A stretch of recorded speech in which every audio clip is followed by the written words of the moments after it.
When it came to The Amazing Spider-Man, we saw an interesting take on how they were going to establish the history of many of Spider-Man's villains in that universe, all created by Norman Osborn. The Rhino was one of these villains. Unfortunately, his look was not that good. Now let's talk about Sony and the Sony mentality of rejecting a perfect design.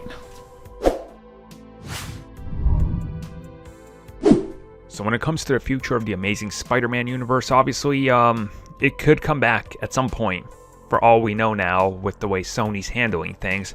But for right now, every few months we find out a little bit more. We see a little bit more from rejected ideas or designs and things like that. Today we're talking about The Amazing Spider-Man 2. Recently, one of the people that got to work on the film, a actual conceptual artist, released his concept art for the Rhino. Now, when you see this, you automatically go, well, of course Sony didn't use that. That actually looks like the Rhino. But okay, seriously, I think this design is personally great. I think it looks awesome. Like, in every single way you look at it, it looks more like the Rhino than what we got. Like, when you look at this, even if you don't know who the Rhino is, if it's like your first time watching Spider-Man, you'd be like, oh, it's a Rhino.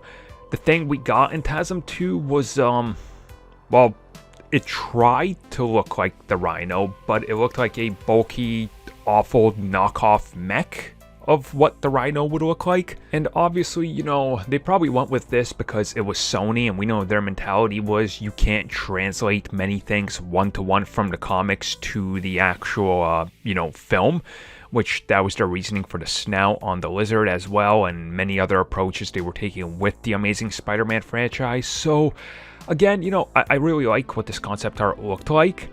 I think it had a lot of potential, but Sony was being Sony, and they rejected it. And ultimately, it's one of those things that would that have made the film better? Well, no.